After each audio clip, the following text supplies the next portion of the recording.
This is my old pal, Patty. He's the best. Oh, no, you're the best. Oh. Okay, so this is the part where I lie down and we do some therapy for a while. Oh, Doc. Tell me about Barney's mother. Well, my mother, I came out of the egg when I was hatched, and she was just so big and beautiful. Then she ate somebody. I see. I see. No, I see. okay, never mind. No more trauma stories. Hi. No, hey.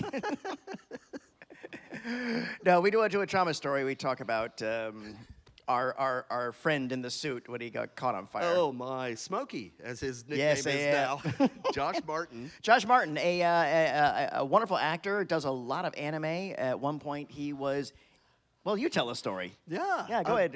Go get that out of the way. Yeah. I'll get my coffee. Yes. Okay. See you soon. Yeah. Josh Martin is one of the many bodies of Barney, and he was at one point he was Majin Buu on Dragon Ball Z, right?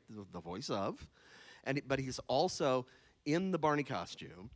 And at one point when he was doing a PBS episode, this happened to be like when I think I was on the movie set at the time. So he's in the suit there, he's on the set, and he starts to smell smoke. And he's going, what is that? What's happening here? And then he realized that the fan in the suit was beginning to smoke. And he's like, get me out of here. So fortunately, he did not catch on fire, but his nickname is now forever Smokey. When he was, we were doing the virtuals and stuff like that, I used to do the photo selections for the guests. Yeah. So I snuck a Barney one into his online selections, and we sold a few. That's good. That's good. We sold a few. Yeah, so. I love it when we're next to each other at a show. That's a lot of fun. Yeah, that would work Yeah. too. Tell you what, let's go. Let's just. Now we had that fun story. Let's go in the beginning. Let's do this chronologically. I've certainly heard the origin story, but there might be some people out there who haven't. So Yes. how did your life begin with this miraculous creature? Well, unlike Barney, I was not hatched from an egg. Okay, well, we figured that. Yeah, but yeah, it was like just an audition like any other. I had been working in voiceover for probably 9 years or 10 years, I think, before, and a lot of what I did was character work. I was doing commercials every day, every week. I did probably 3 or 4 sessions, and sometimes 5. It was great. It was like the golden era of radio comedy dialogue at the time, and everybody had to have a funny radio commercial, so that was great. Then here comes along this audition for Morning Barney. drive time zoo. That sort of stuff. Pretty yeah. much, pretty much. And so then we had Dennis DeShazer, who was one of the creators, one of the folks who was the producers of Barney, came to my agent Nancy Johnson back in Dallas and said, "We're looking for somebody who could do this, and the character's like this. He's big and friendly, but he's like, guy in a costume and has to be able to do the voice for us and that sort of thing." And she said, "I have just the guy for you," because I had done something before. I had done this thing for Humana Hospital, Medical City, Dallas. I don't know if you've ever heard that. We did this thing called the Blaster, who was this robot character. We went around to grade schools and we talked about health and stuff. A couple of other characters with me.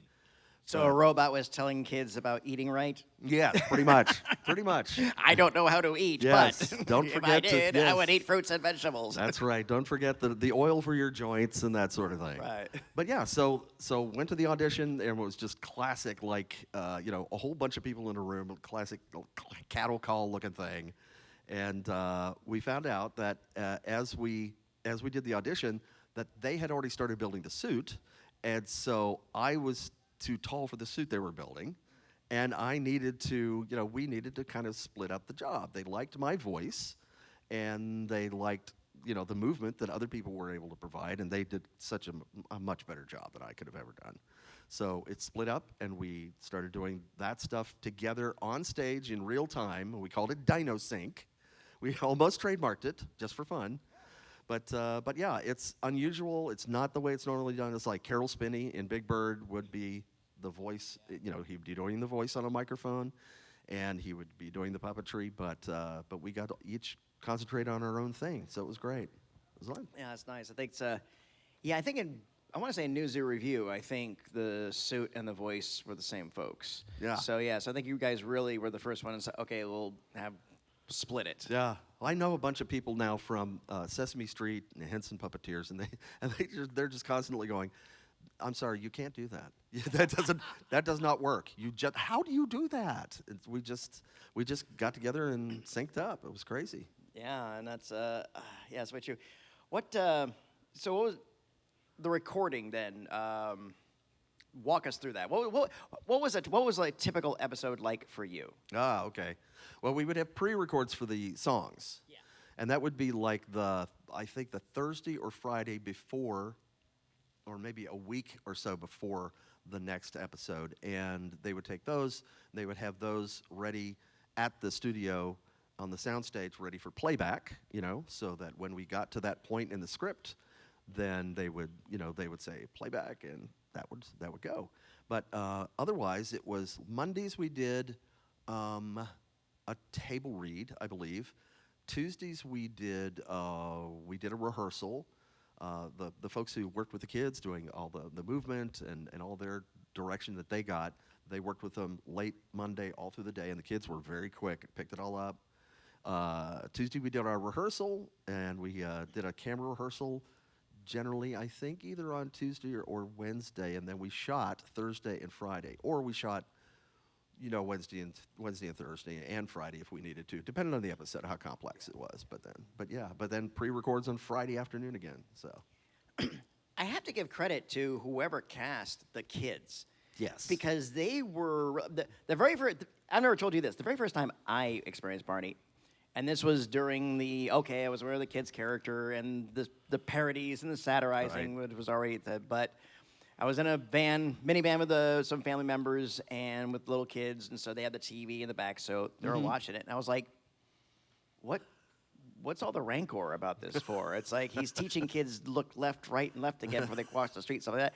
But I was really sort of impressed. It was I think it was taping for one of the live shows on the road, and I was like, yeah, these kids are really good. Yeah, And the quality of the show is just like, I guess if I was a parent and a kid watched it 24/7, I might get a little rankled about it. a little bit. Yeah. It's the repetition. It's good for Yeah. kids. Tough on parents. Yeah, that's probably about it. But too. we had some of the best kids. The thing is, too, it's almost like, I hate to say this, but I think they cast the parents as well. So we didn't have parents who were like stage parents. yeah. And they were all just the nicest people. It was so great. And that's why we ended up being like a family. That's kind of a thing that people say when, on our movie we were like a family. But we really were, especially at the beginning, because we had kind of close quarters from the beginning because of the original studio, which was really tiny. Yeah. And we'd have lunch together, and we're like cutting each other's food up like this. And, How you doing? Yeah, very tight. and that's a good thing too about Yeah. stage parents and Yes. my Jeremy might be in a McDonald's commercial. Yes. Ooh, We're yeah. on our way. Yeah, but I mean, everybody asks me too about Selena Gomez all the time, and David Lovato. And I left the show the year before they came on. I always say that they waited till I left because they weren't going to put up with me, That was it. Fine. No, it's like when it. What was the initial reaction when it debuted, and then when did you all begin the suspicion that it was eclipsing even your wildest expectations? Well, I mean, when it first came out, it was of course, the home videos, the Backyard Gang stuff, and they sold pretty well. Then they had, there's the story about the moms who were the volunteers who helped to get the word out to the video stores, but also to like the preschools, and that was the thing. The kids watch this in preschool all the time, and the kids come home and they ask for it. Yes, so we had all that, and then and of course there's the story about Larry Rifkin's daughter, and it was like a Super Bowl weekend, and they were looking for something for her to watch, and she was just like 3 years old or something, I think, or 2, and they took her to the video store. She picks out Barney, takes it home, and he said that she just sat down and watched it, and it was glued to the set. And so, and he was an executive with Connecticut Public Television. And he thought, maybe there's something here. And so, long story short, he took it to PBS, and we ended up there. But we didn't know anything about how big it was going to be until Well, there were folks who went on a tour of like the East Coast. They did like sing-alongs and stuff, and they started seeing crowds even before PBS. And so then we got the PBS thing going, and we started seeing crowds too as well at personal appearances and things at malls. One in particular was really the one where we knew things were going to be kind of nuts.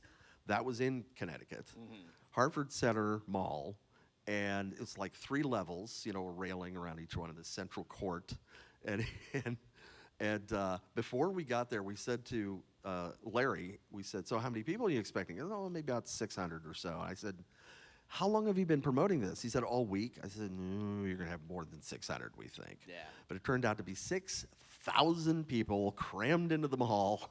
We got there, and there were like strollers lined up on the sidewalk outside. A convoy. Yeah, it was wild. So, but yeah, I mean, we had to stay for, it was supposed to be meet and greet. We were supposed to do Polaroids for everybody. There's 6,000. We sent people out into Hartford, and they bought up all of the Polaroid cameras we could find and the film, and we stayed there for it was like 5.5 hours. Wow. Yeah, it was wild, but it was fun. It was worth it. No, and that pretty much that took it off. Yeah. So and then Yeah. next thing you know, everybody's, and the next thing you know, it's every other late night host at least once a week has got some kind of reference, maybe not directly at Barney. Yes. But involving Barney. Yes, it was the big. president is his new advisor today. Yes, It's exactly. Bush Senior and Barney. Yeah, That's yeah. right. Yeah. Yes. What would Barney be in charge of? Let's see. Oh, I am the, yes, I'll be the Secretary of Healthy Snacks. I think that's it. Yeah. Yes. But yeah, I mean, a big magenta target, easy to hit. Yeah. So, yeah, all the parodies and everything. I actually am a big fan of parody because I'm an old comedy practitioner, and I now know Rob Paulson. He's a buddy now because we do the cons and everything, and I tell him that my favorite parody is the Animaniacs, Baloney and Kids, and I actually have a couple of production cells, animation cells from that. Yeah, I have to get him to sign.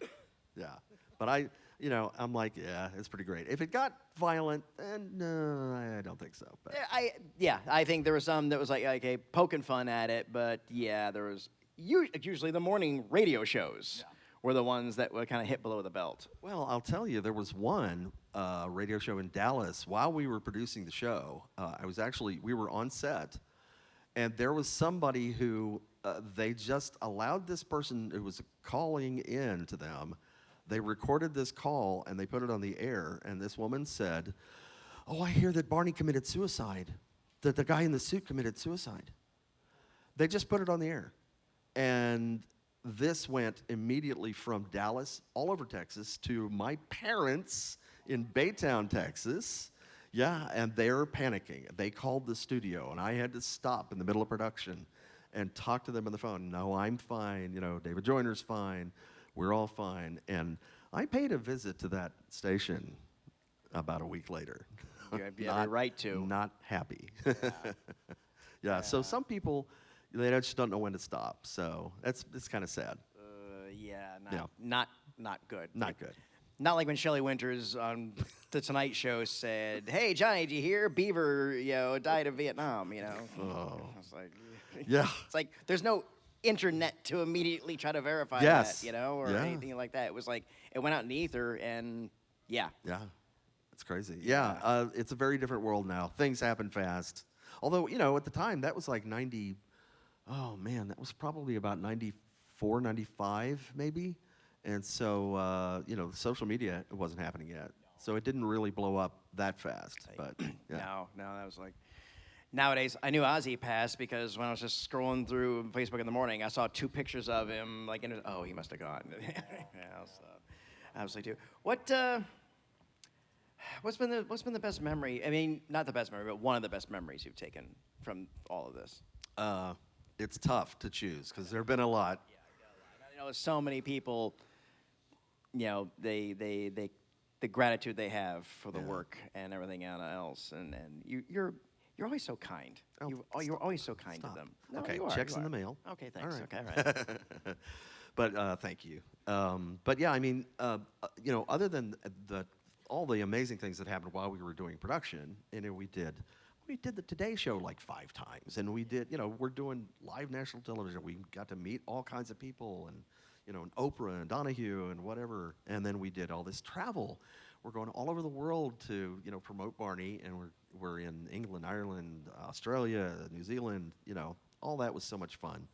But I do have to say, and I'm not just, you know, doing this to get you to come to my table, but it's the stuff that happens at these conventions that's the most amazing thing. I mean, you know, when somebody's 2 or 3 years old, you can't talk to them about the show because they're a true believer, right?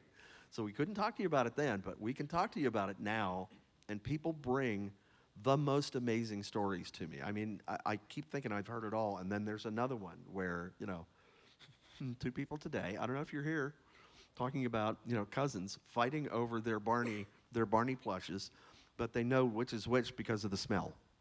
This smells like you. This smells like you.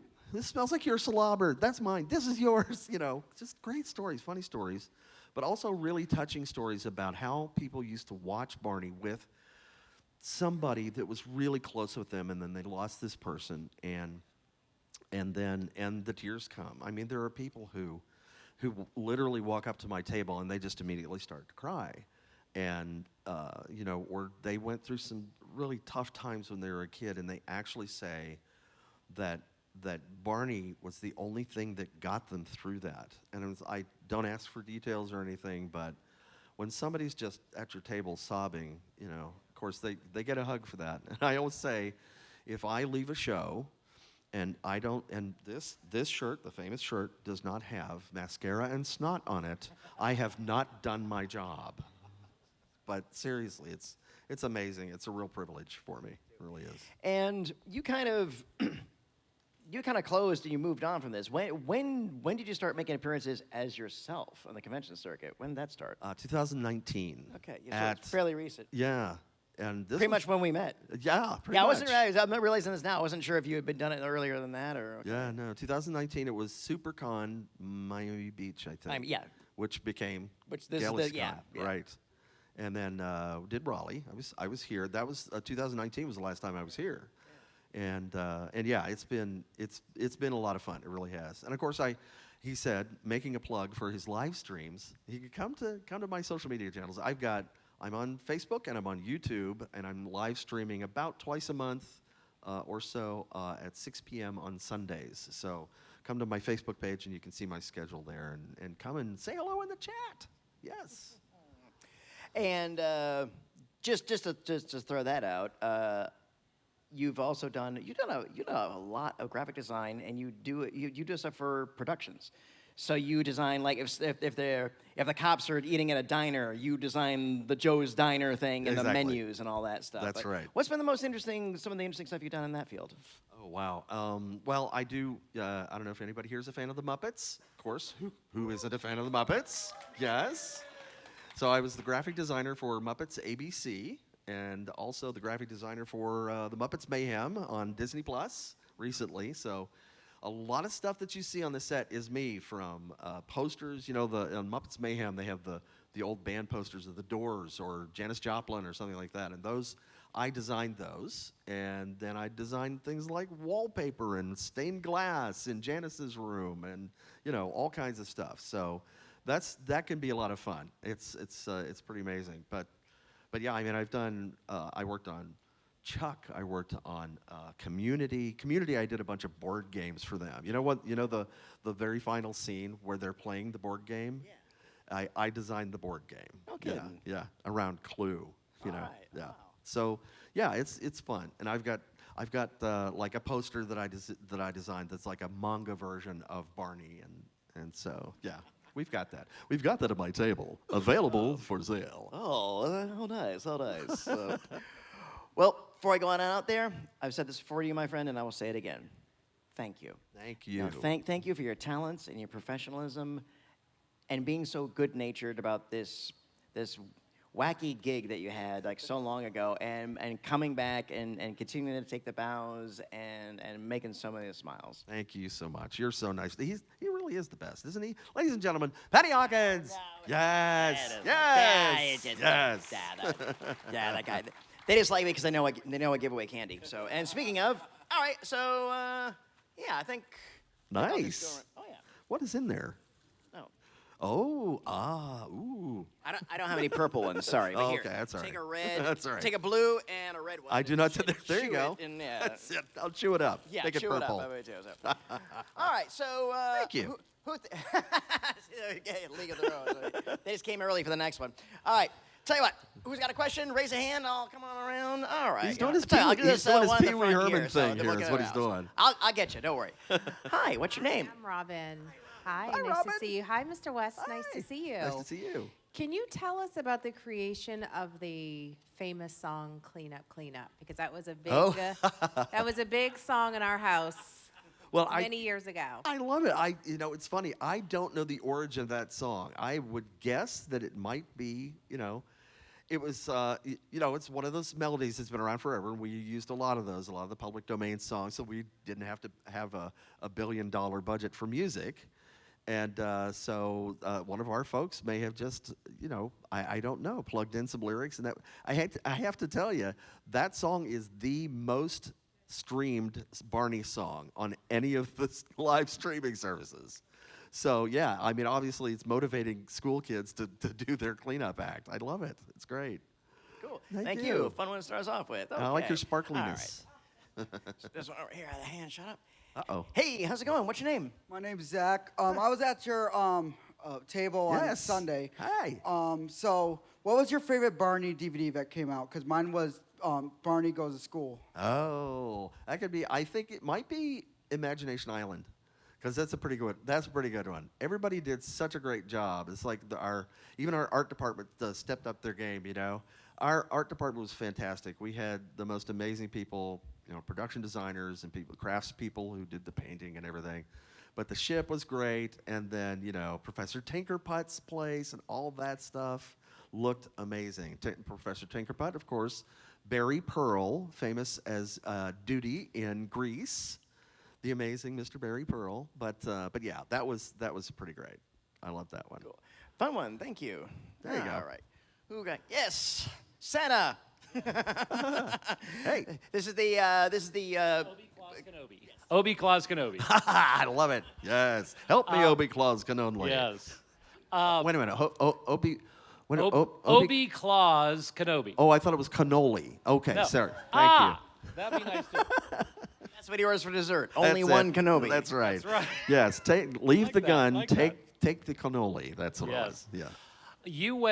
Barney went from dark purple to light purple. What was Yes. the difference? And it seems like your voiceover also tweaked during that time. Yes. Yeah. That's a whole story unto itself. It started out. I'll start with the voice thing. In the audition, I did a voice that was really close to what we ended up with on PBS, which was the kind of higher thing. But then, as we went into production on the home videos, before that, they said, well, we're thinking he should be just bigger and rounder and jolly, and he's a big dinosaur. So I started doing that, and he was way down here. Oh, hello, Tina.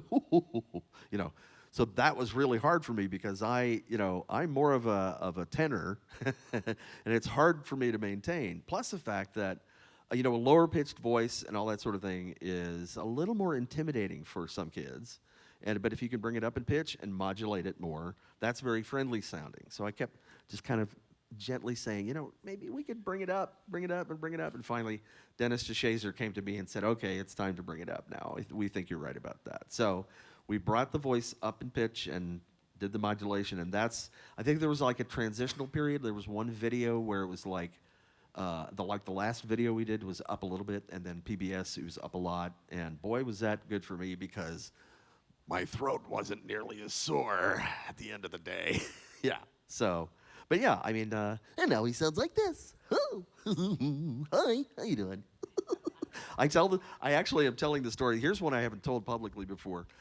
I meet all sorts of amazing people in the green room and such. And at lunch one day, Adam Baldwin is sitting here. I don't know if I told you this, Patty, but Adam Baldwin. Hey, okay. Yeah, Adam says to me, so how come you made that voice all high and goofy like? I said, well, I guess I just wanted to annoy parents as much as I could. I don't know. You know, so I guess he wasn't exactly a fan. I don't know. Fair. That's always true. Great question. And if anybody wants to check out a really fun website, Instagram, Carolina Claus. No, that's the other Santa. Oh, my bad. SantaMikeENZ.com. There you go. My bad. Okay. And- So I'm friendly with both of you, but you're both Santa, so you make sense of it. All right. That's it. And no cannoli. Right. No cannoli. No Okay. cannoli. Yeah. All right. Not gonna leave cannoli. Who got something else? Do I have a, no, she's right there. Okay. Hello. Hi. What's your name? I got you next. Hi, I'm Emily. Hi, Emily.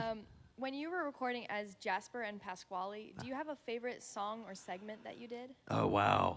Gosh, that was so long ago. We did so many shows. I don't know that I have. That's tough. I mean, I have a couple of things that are out there. If you look on YouTube, you can find a lot of songs, and you know there's still a lot of things, recordings of me out there, and there's some pretty good ones that are actually good quality. And there's for Pasquale, it would be. Let's see if I can do this. My voice has been cracking up. It was his James Brown. I feel good, just like I knew that I would now. I feel good. You know, so that was Pasquale. And for Jasper, it would have been, Have yourself a merry little Christmas. you know, wrong key. That's when I started out wrong. But those were fun. Those were nice. It was so great to be able to stretch those characters and do, you know, sometimes a little touching, mostly weird, you know, but that was fun. But thanks for that. Thank you. Great Thanks question. for Thank bringing you. up Chuck E. Cheese. Give me a little variety here. Hey, what's your name? Hey, my name is Heaven. Hi. And my question is, if you could step back into the role again and take Barney into any other universe or world, would you have like an ideal crossover? Oh, wow. Wow, that's a great question. I mean, you know, of course, you know, we did Barney in space, but it, you know, wasn't in the Star Wars universe. You know, that would be pretty cool. But yeah, I mean, gosh, a crossover. Everybody's always talking about a Barney crossover. We've seen so many parodies that I should be able to come up with something.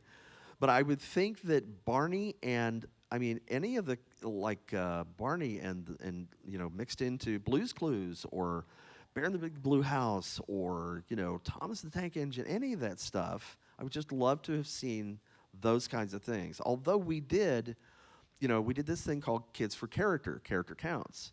And we all gathered at Universal Studios, Florida, and there was a whole bunch of people, all these stars and puppeteers and everything.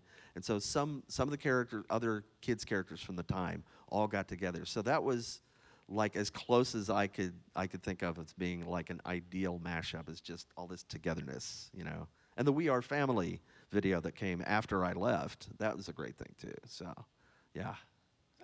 Fun one. What do you want to see a crossover with? I would kind of want to see something crazy, like a modern day, like put him in like Avengers or something, you know? Yeah. Like yeah. let him have some fun while teaching stuff too. Yeah, and to play against type, they would have him be a hero and not get beaten up like Charles Barkley would, or something. Yeah, that'd be great. I love it. Fun one. Thank you on that.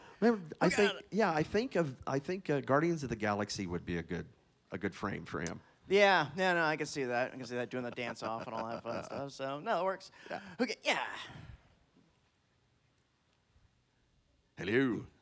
Hi, my name is Gabe, and I was actually at your table just yesterday. Yes, you are. Hi. If you had to choose one episode, what would be your most favorite episode that you've ever recorded, ever? Of the PBS series, it might be 4 Seasons in a Day. 4 Seasons in a Day, he said. Yes, I'm a professional voice actor. But yeah, that was so great because, partly because I'm in the art department myself, and so I'm a big fan of the art department. They did such a great job on that. They, literally changed the set to make it look like 4 different seasons in just a couple of days worth of shooting. And the one thing that was really cool was where they laid down all these battens of snow, and you know what it's like when you're outside in the snow, and especially if there's sun. There's all this bounced light from underneath, and everybody just kind of glows. And so everybody on the set, all the kids and everybody looked so great and did such a great job. Now, if it's something else like a video, that would have to be live in New York, Radio City Music Hall, definitely, because that was live, and Barney would come out, and I had told the sound guy, crank it up, crank the audience up, I need to hear it, and Barney would come out, and it was just this, and amazing adrenaline. I'm on stage, not really, but I am, So yeah, that would be the other. Yeah. Good one. Thank you. Thanks. Any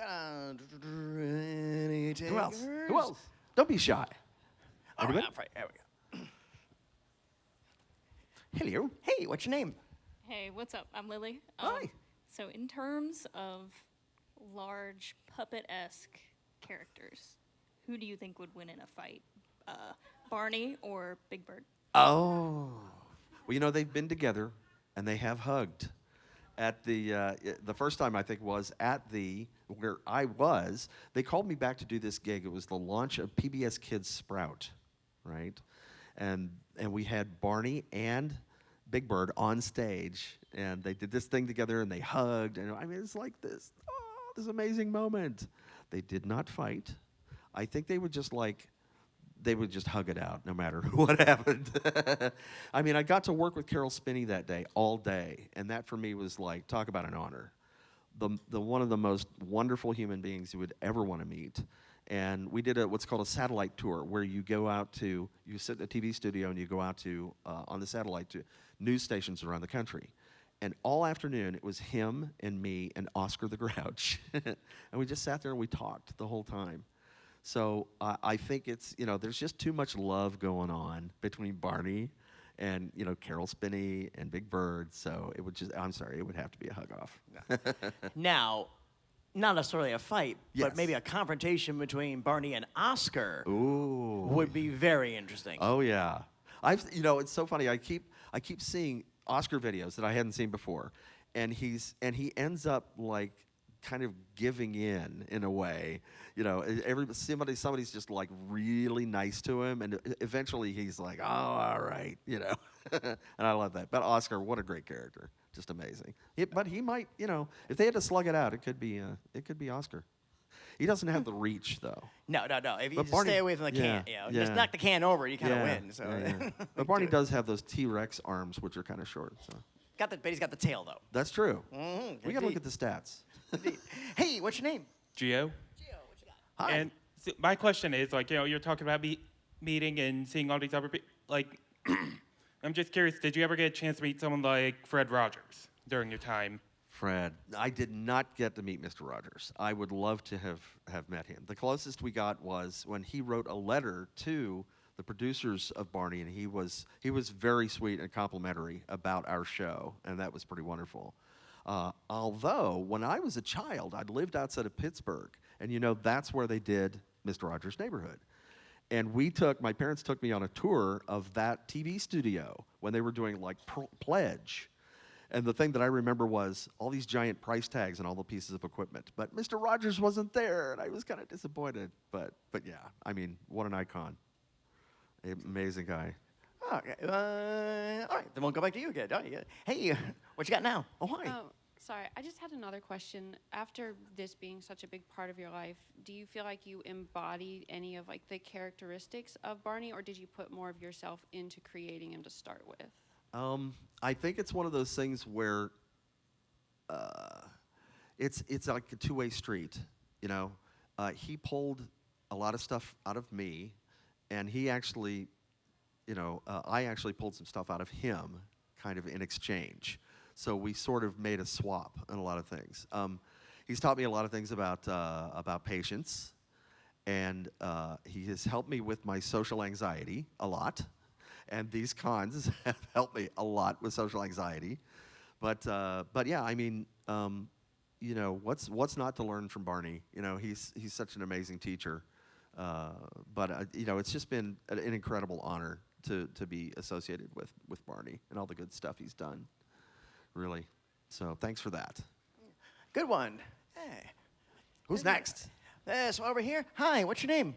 Hi, Hi, I'm Taylor. I was at your stand yesterday. Yes. Hi, Taylor. I have a question about like the Barney voice. You said you switched it from like a lower one to a higher one. Is Yes. there any phrases or like words that are really hard for you to do in the voice? Or, Hard for me difficult? to do? Like, is there any like difficult phrases? Oh, that's funny. We did one time we did, what was the, we did some tongue twisters now and then, you know. So it was, Peter probably break the peck of pickled peppers. I can't do it right now, but it was so funny. We did that, and everybody was like really tense on the day when we were going to shoot that because they weren't, and I wasn't sure if I was going to get through it. We did a kind of a long version of that and really fast. And not to brag, but I got it on the first take. I think I blew it after that. But yeah, I mean, there's not a lot that's really hard to do, but you know, I mean, Super duper. I love doing that. and that and Oh, stop. You're going to make me blush. you know, just little things. I love popping those on people sometimes. Those are fun. Fun one. Thank you. There you go. There you go. We got time for one or two more, so I'd love to give somebody who hasn't. All right. Hey. Need some candy. Hey, what's your name? My name's Matt. Hey, how are you? Hey, long-time listener, first-time Yes. caller. Hey. So you're talking about how you were not in the character suit, and I'm assuming Julie, who did Baby Bop, similar situation. Right. So how was it on set with you guys doing that, going back and forth during the different scenes where I'm assuming you two are remote somewhere and Not watching very. them Right. kind of do that? We were You know, just how was really that? close. Yeah, we were close by, just mere feet from where they were. And we had what are called whisper rooms, which are portable recording booths that are just, you know, just a really little box with a window on the front. We took the backs off because we didn't really need them, and it was much cooler that way. But on the window on the front, we had, you know, 3 booths, one here, one here, and one here, and we're all looking at this monitor that's on a stand, and it's got what's called a quad split on it. So camera 1, 2, and 3, and then program, which is what they're switching back and forth live to get the rough edit. So we got to see everything that was going on from every angle, and then we got to hear what was going on because they fed us a mix. And so that's how we all synced up. The dinosaurs all had headphones on, and of course there was a big speaker, a monitor in on the stage for the adult actors and the kids to hear us, and then the dinos could hear us, and we could mute ourselves to the speaker, and then torture the dinosaurs with jokes. So there'd be this silence for a while, and then you'd hear, especially Jeff Brooks going. And then we'd hear from the director or the stage manager, voices, behave. We got in trouble, but we had fun. Yeah, we were really close. We really were. And, you know, the editors told us later that, that we were so tight that if they ever had to shift picture or sound, it was only 5 frames out of 30 in a second. So we got it pretty down. It was weird. It was kind of psychic. Yeah. I got time for one more. Who wants to close us out with a really good one? Who's Come got on. one? Who's got one? The most epic question of all time. Over here. All right. Hi, what's your name? Jen. Hi, Jen. So I was wondering, you know, with all the different voices and the recording and everything, how long did it? How long does your voice last? How long are you able to record for?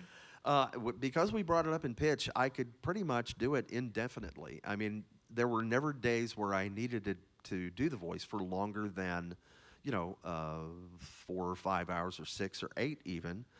Personal appearances and things like this is much more wearing just because the hall is so loud, and I have to kind of get loud and project a lot. So by the end of a show, I'm pretty tattered, but it's just, you know, I need stock to buy stock in Ricola.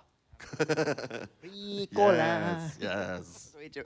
Great question. Thank you. So tell us about you do the live streaming and stuff like that. Where do we find all that stuff? I am everywhere on the socials at, yes, that Bob West. So every place you want to find me, that's where I am. My headquarters is on Facebook. I'm also streaming to YouTube, and I'm probably going to be just concentrating on YouTube from now on. But yeah, that's where I am. And I have a website at bobwest.com. I'm on Cameo if you want to shout out. And I am on Streamily at times for autographs. And that's where I am. All right. And you'll be at your table the rest of the weekend. I will. I will be chained to it. My handler is just so mean. Oh, man. It's Liz. She's great. And one final question. Do you want to take a picture with this audience? Oh, yes. All right, yes. folks. This is what we're doing our GalaxyCon stage selfie. Invite everybody come towards the stage. Not come on up, on everybody. the stage. But everybody, come on up. Take a picture of our wonderful guest and all of you. This photo will be available for purchase at any of our merch booths and will be able for download on our Flickr account. If you have not signed up yet for our email newsletter, please do so. That way you'll get all the links to all this stuff as it drops, the videos, the photos, the whole 9 yards.